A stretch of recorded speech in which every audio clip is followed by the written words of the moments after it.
Hello, my name is Dr. Alan Wegg. I'm a licensed psychologist and the director of Stress and Anxiety Services of New Jersey, an independent practice specializing in the cognitive behavioral therapy of anxiety disorders, especially obsessive-compulsive disorder.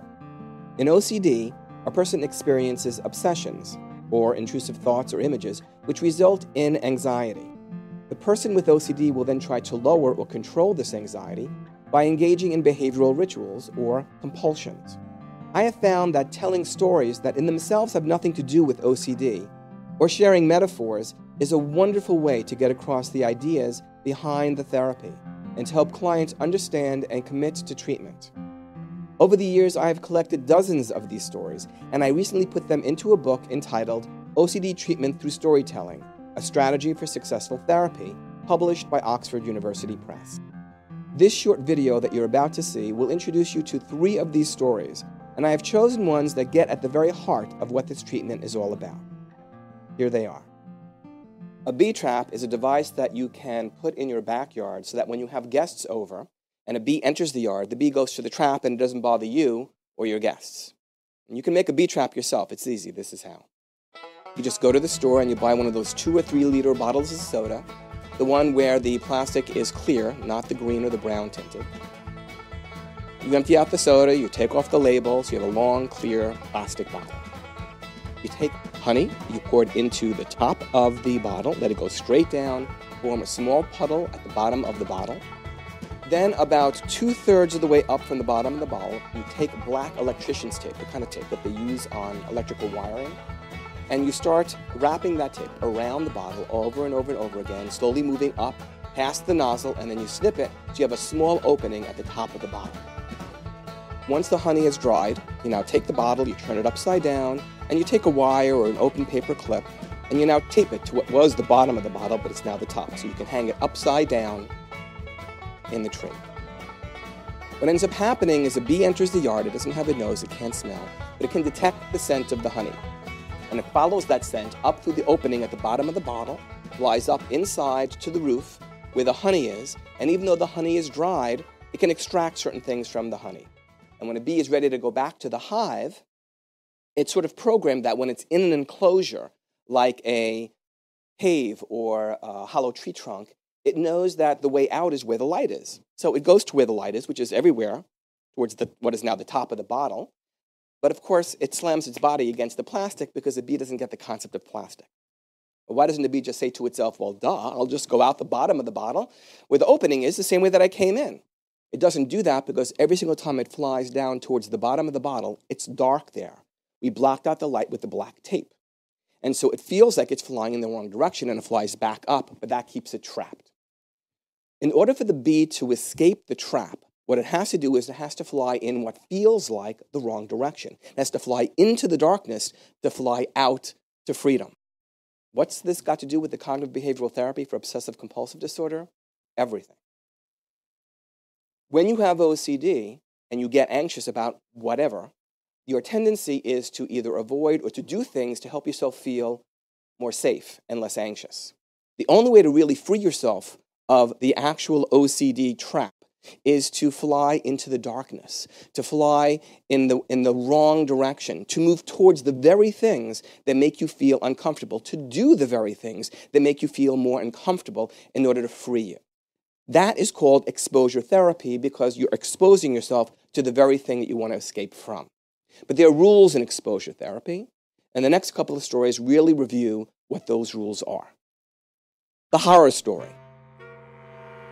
You call me up and you say, let's go to the movies. And you're one of my best friends, and I'm so excited that you ask me to go to the movies with you that I don't even ask you what movie it is. So we go to the movies, we're walking, we're talking, we pay for the movies, we go into the theater, we sit down, and the movie starts. And I still haven't asked you what movie this is. I really haven't been paying attention. The movie is one of those basic horror films that are really gory. And in the story that I'm telling you, you love these kinds of movies. I hate them. The movie starts, and right away, someone gets beheaded and there's blood all over the place. I get really upset. I stand up, and I head out of the theater into the lobby. You follow me, and you say, come on, I really want to see this movie. And I'm like, no, I don't think so. This makes me really upset. So you know my weakness. And you say, I saw that in the front area there, they're selling those big buckets of popcorn with extra butter, and I will buy you one of those if you come and watch the movie with me. So it is my weakness, and I give in, and I go in with you, and I really sit down and watch the movie. And I don't cover my eyes, but I really, really watch the whole movie, and I have a very hard time. My heart is racing, I'm hyperventilating, I'm breathing very quickly, my muscles are tense. I'm just really a wreck. But I watch the whole movie with you. And at the end of the movie, I say, that was a really great movie. And I say, were you kidding? That was a mess. I thought I was going to pass out right here in the theater. But you say, no. I really want to watch this again. Can you please stay and watch it again? And I say, I don't think so. But you go to the lobby, and you get something else for me to eat. And I give in, and I watch the movie with you a second time. At the end of the second time, you turn to me and you say, let's sit through it one more time. And somehow, you get me to sit and watch this movie a third time. So we have this major marathon all day long of watching this movie 3 times in one day. And then the next day comes and you call me up and you have the audacity to say to me, let's go to the same movie again. And I do. Don't ask me how you get me to go this time. But I watch it again with you, but not only once, again, 1, 2, 3 times. And so over the course of just 2 days, I watch this movie with you 6 times. And then there's a third day and the same thing happens 3 times in a row. And so we've watched the movie 9 times. And let's say it's a 4-day weekend, so you call me up again. And now, another marathon day. And so over the course of 4 days, you and I have watched this movie 12 times. Now, do I respond to this movie the 12th time the same way that I did the first time? Of course, the answer is no. Why? Because I got used to it. I know what's coming. There's no more surprises. Now, I might not like this movie the way that you do, but I don't have that strong visceral reaction to it anymore. I don't freak out. If anything, I'm bored. This process of getting used to is called desensitization. The word sensitive is in there. Another word that we use is habituation. The word habit is in there. It becomes habit-like to me. And the idea basically here is that in exposure therapy, in order to get over the fears that trigger your OCD, you have to not only fly into the darkness, but you've got to fly into the darkness over and over and over again. However, the more you fly into the darkness, the lower your anxiety will become.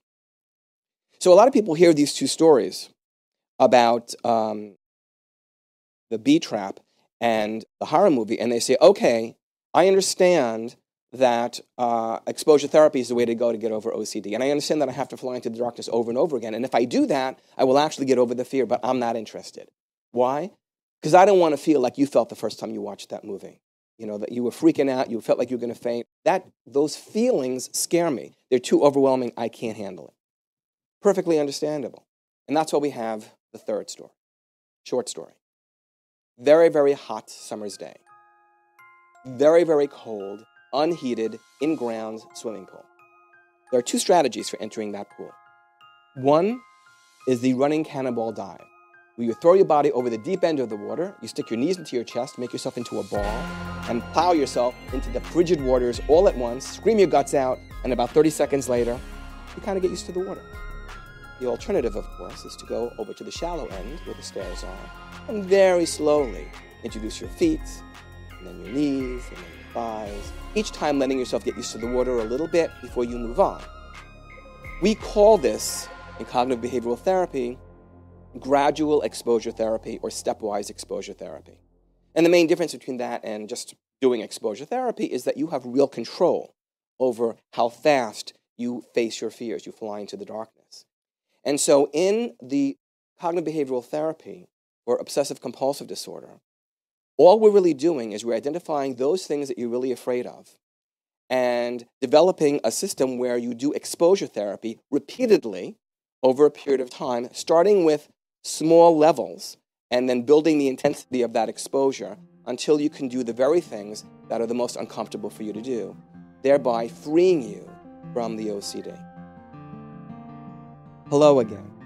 Now that you have watched and listened to these stories, you and I now have a sort of shorthand that we can use when discussing the treatment of OCD.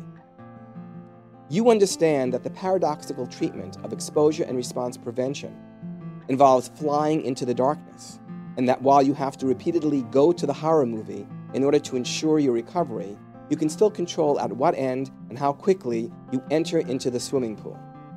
We now have a common language, you and I, an understanding of these concepts that we share when images and feelings are conjured up by these stories.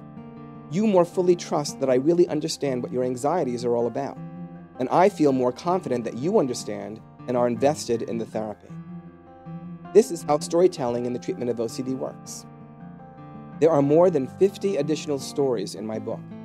They are all designed to help therapists conduct treatment, to help family members understand what their loved ones are going through, and to guide those with OCD towards recovery.